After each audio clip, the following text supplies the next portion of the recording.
Hi, well, afternoon, everybody. Thanks very much for coming through to see me this late on Saturday afternoon. I'm Peter Robson. I'm the CEO of a company called Isenzo. We're a Cape Town-based company, and we develop technology that allows you to create and manage digital media networks. Now, my title today, Delivering Culturally Relevant Communication into Urban Spaces, was perhaps a little bit wordy for this environment. I suppose I should have said cheap TV stations here, come ask me how, or accessible broadcasting using digital media networks. And I suppose the first question you would have is, what is a digital media network? Why would you want one? And more importantly, what does it have to do with the question we're trying to answer today, which is Cape Town a design city? So I guess to go a little bit further into there, we have to look at design as a thing that people are trying to produce. I've worked with designers and content producers over the years in Cape Town, and I think that one of the greatest challenges that designers face is actually the delivery and the further broadcast of their content into the greater public space. If you look at the traditional methods of getting content out there, there are barriers in the way of delivering content and design out there. Television is very costly. It's also a difficult arena to play in because the time is very limited. Physical media is another way to get your content and your design out there, but it's expensive not only to produce it, but also to deliver it. And then, of course, we have new technologies like the internet and mobile, which do enable people to deliver content, but are also restricted in some ways. I think the internet does give designers and content producers a good place to place material, for instance, like a gallery or a site like that. But it's very difficult to drive people to your content on the internet. You can kind of get lost in the noise. So to basically deal with these challenges, a new type of channel has started being created in the last 10 years. It goes by many different names: captive audience networks, narrowcasting, digital media, digital signage, out-of-home digital media. There's about 50 names for this. But essentially, it's a technology that describes what you see when you see a big screen in a public place playing content. So an example might be a screen at the airport that mixes advertising, arrival times, and news. Or perhaps a big LED screen downtown in Joburg that shows TV content and up-to-date news as well. And basically, the first people to jump into this space, as always, are the advertisers. People who need to advertise and need to communicate a brand message, because they're always very quick to identify a new channel that allows them to communicate with people for a reasonable fee. So basically, so far, you'll see that's the most common implementation. This is a screen that's running in Times Square in New York. It's run by the Clear Channel. The right-hand side is printed. The left-hand side is an interactive touch screen.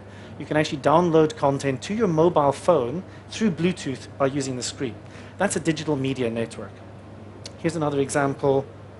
Sorry, it's a little bit slow. A company called Street Live. They operate these throughout the UK in cities like Liverpool, Birmingham, Glasgow, Leeds. They have several of these screens down the pedestrian walkways, and they play a mixture of advertising, public information, cultural content, and up-to-date news. Now, one of the challenges to creating and managing these networks is the technology itself. Over the last couple of years, we've seen the price of the screens has fallen dramatically. Bandwidth is ubiquitous. It's very cheap to move media around. But one of the key components, the software, has remained very expensive because it comes out of the legacy of 10, 15 years ago when these things could only be afforded by blue-chip clients. At Isenzo, we've created our own application called MediaCaster, and this allows you on a standard PC over a standard network connection to create and manage these sorts of channels. Now, there's incredible flexibility in this because essentially you're using any internet protocol to communicate to the screen.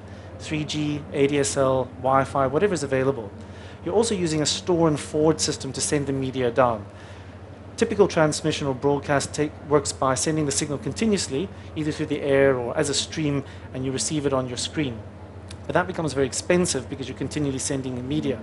Store and forward sends the media down to the player where it's executed locally, and that gives us a lot of other advantages such as flexible scheduling, the ability to program each screen individually, and also the ability to mix and match a variety of media, like RSS feeds, HTML, Flash, video playlists, and so on. So I'm going to quickly give you a few examples of people who use our software to give you a better idea of what it can do. One of the first people to buy it was the Quad in Derby, UK. The Quad is a film and art centre that was built in Derby, where they feature a number of cinemas, restaurants, and public meeting spaces. They have a network of screens around the venue. You'll see it's circled in red there, where they run programs. So if there's a film festival on, they run supporting content about the people in the film festival. Sometimes the screens are used just in themselves to run a program of photography or other still images. Another example is the Banque Libanais Française in Lebanon. They've got 15 branches. Their main use is commercial. During the day, they have a back-projected window that faces onto the high street, and they show some information there like banking offers, headlines, a clock, the weather, and so on. But after hours and on the weekends, they turn it into a cultural point. So here's people outside the Banque Libanais Française in Beirut watching the Euro Cup final because they don't have satellite access there. A very popular event, creates a lot of goodwill around the bank, and it's that kind of public partnership which are key to these networks. There's always an expense to put in the technology, but in essence you wanted to play a bit of a role in terms of culture as well. Getting a bit closer to home, we have the Grandaddy Hotel in Long Street in Cape Town.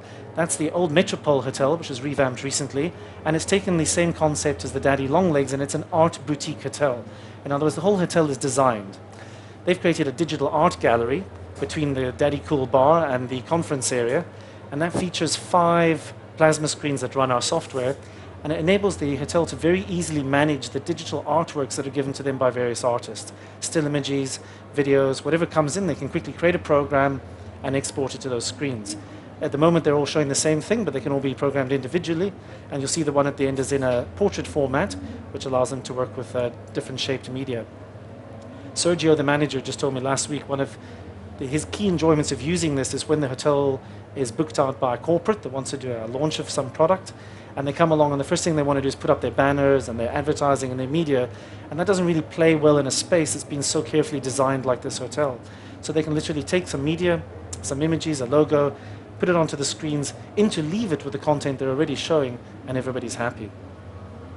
At our own building, the Media Hive in Gardens, where our company is based, it's a building full of many production companies, animation companies, motion graphics specialists, and we have the screen in the lobby which not only informs you about which companies in which area of the building, but there's a real-time presentation running here for each of the companies in the building. They get a 60-second show reel, so the people walking into the building can actually get a visual sense of what the companies actually do. And as usual, there's the sort of advertising trade-off. The key tenants of the building have adverts at the bottom selling their services and the technology that they have there.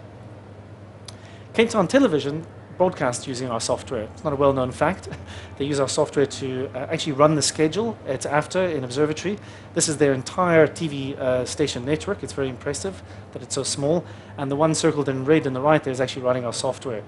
Now this signal is taken from there by wire and transmitted by Centec as a normal television broadcast, which moves a little bit away from the idea of a digital media network.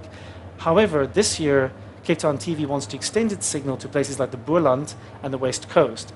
And they can't do that through a terrestrial broadcast because the distance is just too great. So they'll put screens in community centers in these locations and send the same content over IP so that those people in those communities can still enjoy the Cape Town TV experience. There's a lot of channels that are going to be using this technology that are going to be rolling out in Cape Town and South Africa over the next couple of years. Community centers, public transport, their networks planned for taxis, buses and trains. Local government wants to run these in their public areas. Corporates want to use them internally and in their public-facing areas. Entertainment venues like clubs, bars and restaurants are also very keen. And of course the last one and the most difficult nut to crack would be the public spaces themselves. And if you look at the explosion of the number of channels, I guess the question is not so much whether Cape Town is a design city, but whether this will be the mechanism by which Cape Townians themselves can understand and see and consume the design that happens behind the scenes here and somehow never makes it out into the public space.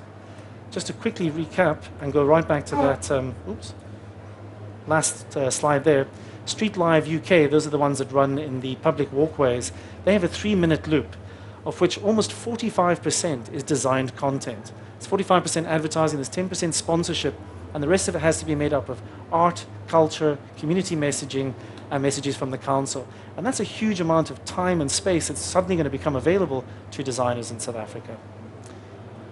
And that's the end of my presentation. Thank you very much.